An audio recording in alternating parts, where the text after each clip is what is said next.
알아두면 100% 도움이 될 법률 정보 쉽고 친절하게 알려드립니다. 스튜디오 1005 사회정의구현 기획 코너 우리 동네 변호사.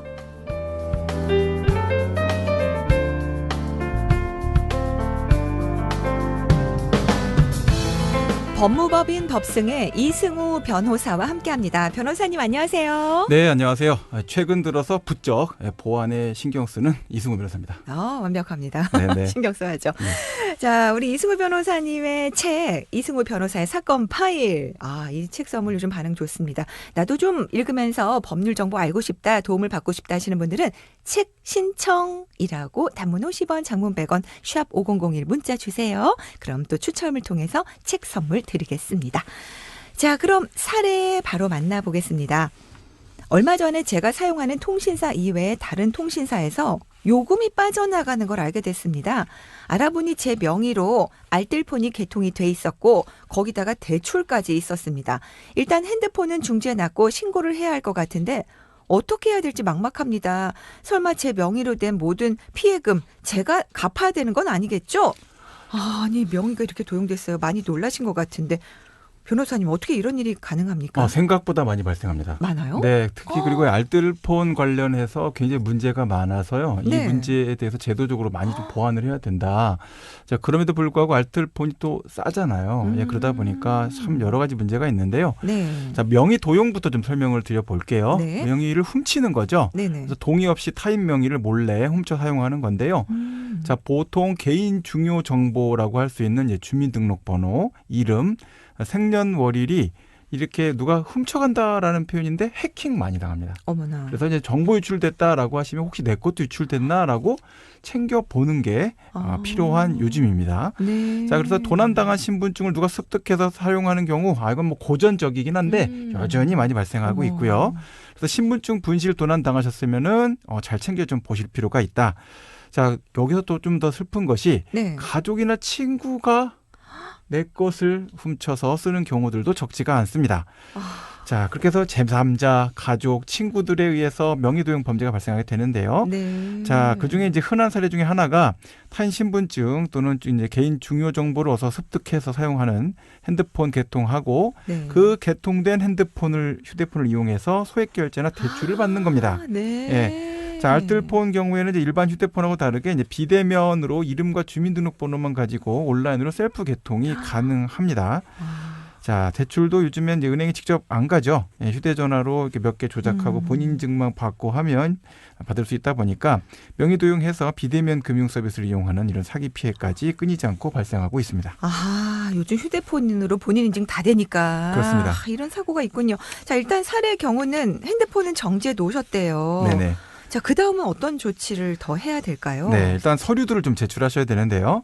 알뜰폰의 경우에는 해당 통신사 고객센터에 이제 문의를 하셔서 명의가 도용됐다라는 신고서를 제출하셔야 되고요. 네. 서비스 해지하겠습니다라고 해지 신청도 하셔야 됩니다.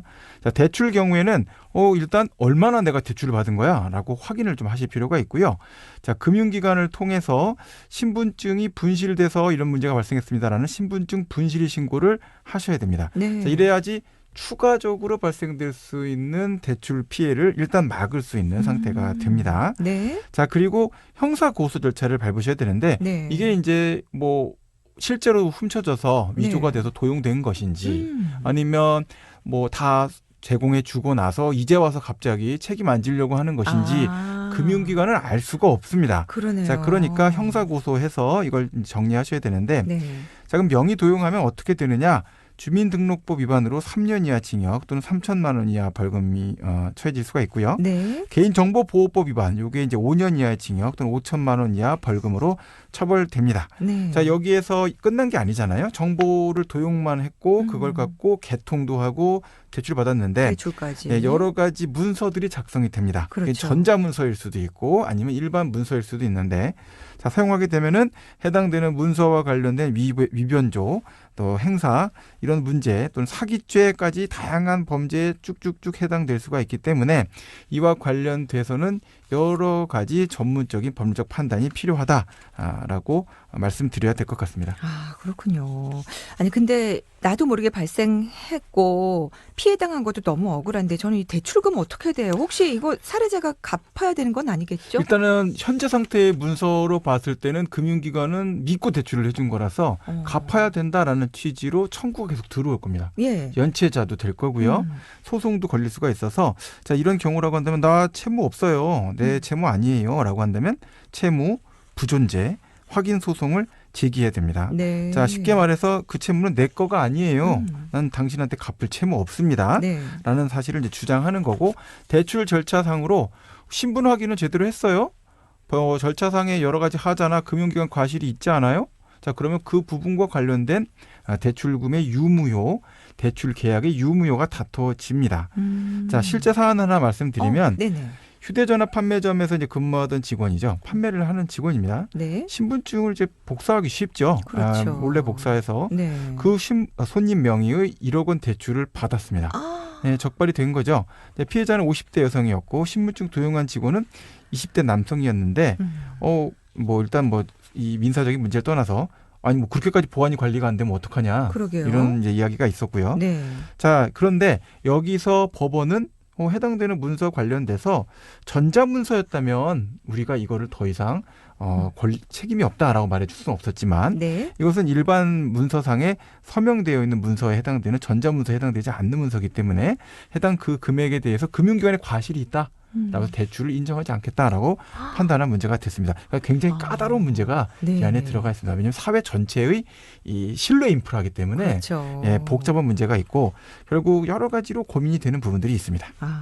자, 나도 모르게 명의가 도용됐다 생각만 해도 좀 아찔하고 무서운데요.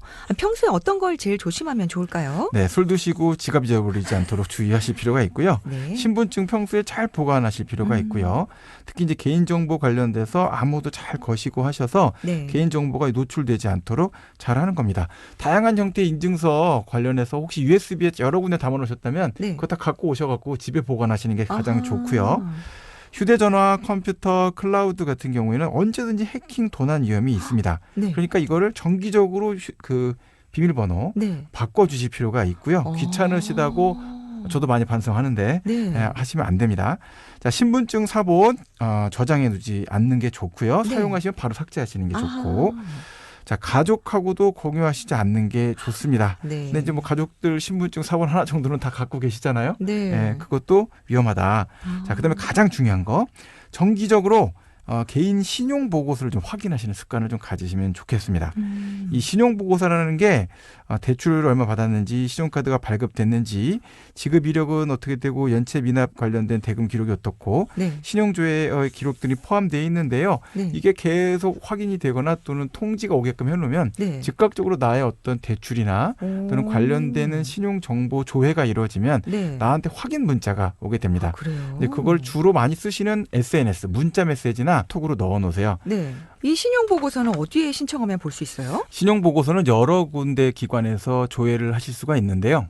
한 군데에 통일되어 있는 기관이 아니라서 금융기관별로 신용 조회 관련된 서비스를 제공할 수 있는 부분들이 또 있고 신용 정보에서는 나이스 정보 통신 같은 데서 제공하는 형태도 있어서 다양하게 신용 정보를 조회하고 받을 수 있는 시스템들이 있습니다. 네. 네.